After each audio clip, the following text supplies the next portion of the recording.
Hey everyone, Alex Kaiju fans coming at you guys in another video. Today is going to be my review of Ultraman Jack Episode 1.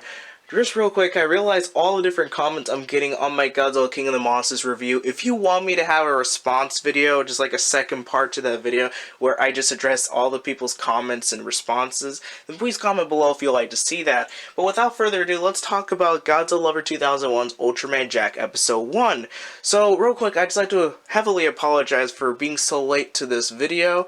Honestly, I've been extremely busy with not only people in school, but also friends in real life, and of course, just being overall tired and exhausted from my workload, but now I finally have the time to get around to it. Although Godzilla Lover 2001's films and episodes and series aren't necessarily on the highest level of production, you could definitely tell that he has a lot of fun in terms of what he is making, thus making an enjoyable experience for not only the audience, but also for the creator himself in terms of editing. So, Ultraman Jack takes place in 2015, and you gotta love how they have these little narrative fourth wall breaks with the text, but it takes place in the year of 2015, where Ultraman Taro is currently fighting the likes of King Ghidorah and Gigan. Ultraman Taro seemingly defeats King Ghidorah and Gigan with the help of his allies Godzilla and Mothra. However, King Ghidorah pulls a Yamcha and actually beats Ultraman Taro. So if you don't get the joke I'm making, and maybe Godzilla Lover 2001 will get this because he's a Dragon Ball Z fan, basically in the episode with the Saiyan Saga, Yamcha beats the Cyberman, and you think Yamcha has come out on top as a victorious fighter, but then the Cyberman pulls a cheap move at the last second and blows himself up with Yamcha, thus causing Yamcha to die. Well, King Ghidorah does the same thing right here by lunging forward after he's seemingly been defeated, causing Ultraman Taro to have his color timer bitten off and subsequently die at the hands of King Ghidorah. This is where we have a really nice and interesting change of character for Godzilla. In the previous movies and series that Godzilla has typically been featured in, he's just an all-around guardian of the Earth, versatile fighter that simply believes in protecting others. However, right here we see Godzilla changing his character by becoming rage-filled and ultimately becoming a lot more driven by hatred after the loss of his friend Ultraman Taro. And because of this causes the General, who we later find out to be Hideki Go, the human host for Ultraman Jack, transform and thank Ultraman Taro. Although the beginning of this episode starts on a very low and sad note, it picks up when we see the intro for Ultraman Jack, not only showing us the different types of characters that Ultraman Jack will be fighting, but also what we can expect in terms of the transition from Ultraman Taro to Ultraman Jack, and not only monsters and characters, but also in terms of the quality of the series, as it's been several years since Ultraman Taro has come out. Just something that I really want to mention is that Ultraman Jack takes place later on in the year of 2013. So this is when Matt starts to open to the public, and it takes place 2 years before Ultraman Taro's subsequent defeat at the hands of King Ghidorah. So here we have Harada, who is currently joining Matt, and the General just basically introduces him around. And then they get to Jet Jaguar, and this is what I really like about Jet Jaguar. At one part, they poke a little fun about saying how Jet Jaguar was taken off the design of a kindergartner, which I honestly find hilarious. Jet Jaguar has been going around in the Godzilla community as a sort of resurgence character that has recently spiked in popularity with a lot of popular Godzilla fans, but for me, he will always just be a discount Ultraman, honestly. So here we have the investigation. Harada and the General, who we also know as Hideki Go at this point, are basically investigating what is going on outside.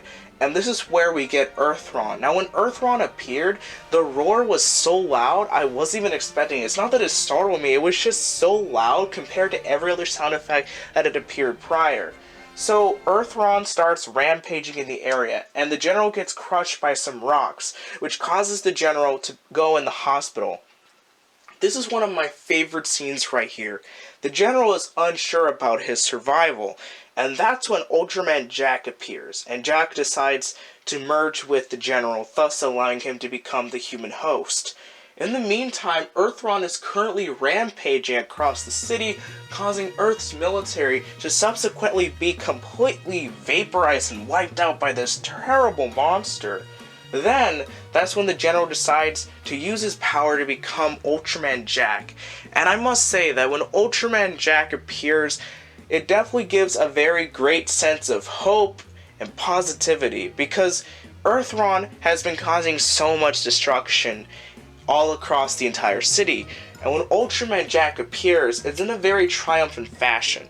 Ultraman Jack has his fight with Earthron, and at one point there's a little comedic moment where Ultraman Jack just flings a building into Earthron's mouth, and Earthron is just a little bit stuck in the moment, but he is able to become free.